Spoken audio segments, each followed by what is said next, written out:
Então, eu nunca fui da ufologia, mas eu cresci com essa dúvida na cabeça por ter visto esses documentários. Aham. Então, eu cresci com aquela pulguinha atrás do olho, falando, será que existe isso mesmo e tal? E nunca pesquisei nada, só passivo vendo esses documentários naquela época principalmente.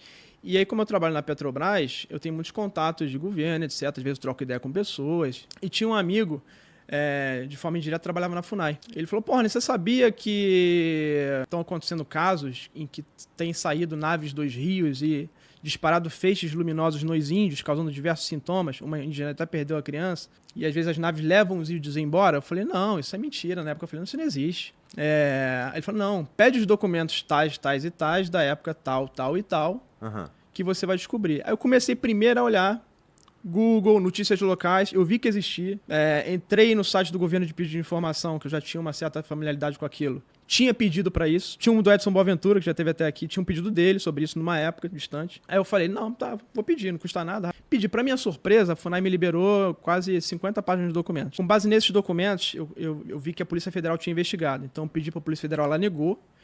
E eu pedi para o Ministério da Justiça e eles me concederam, aí totalizando quase 200 páginas de documentos. E depois eu vi que o Ministério Público estava envolvido.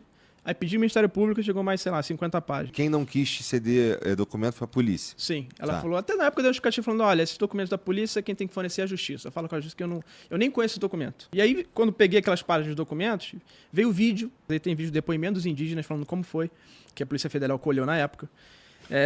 Então eles investigaram, isso foi agora isso. Agora o que eu falo é 2014. Então isso aconteceu em 2014, 2016, tudo documentado. E quando eu li aquilo, eu não acreditei no que estava documentado ali. Porque era exatamente o que a pessoa me falou no telefone. As naves vêm, elas jogam feixes, como se fossem lasers nos índios. Só que é um laser especial que eles se sentem perdendo as energias, as forças.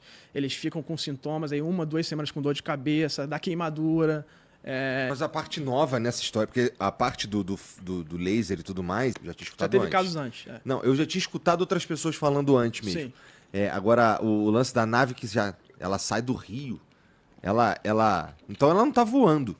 Então, o que acontece? Se a gente pegar casos na história, não é só no Brasil, essas naves geralmente elas têm uma familiaridade muito grande com as águas.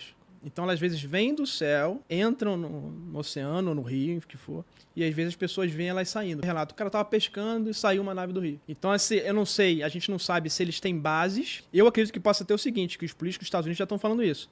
Eles teriam bases nos oceanos e eles usam os rios como uma estrada e como uma forma de camuflagem para fazer as operações. Porque se você pega os casos na Amazônia, no Acre, e eu fui fazer uma pesquisa. De onde é que eles vêm? Eles começaram no Peru. No Acre nunca teve caso, mas no Peru teve um monte.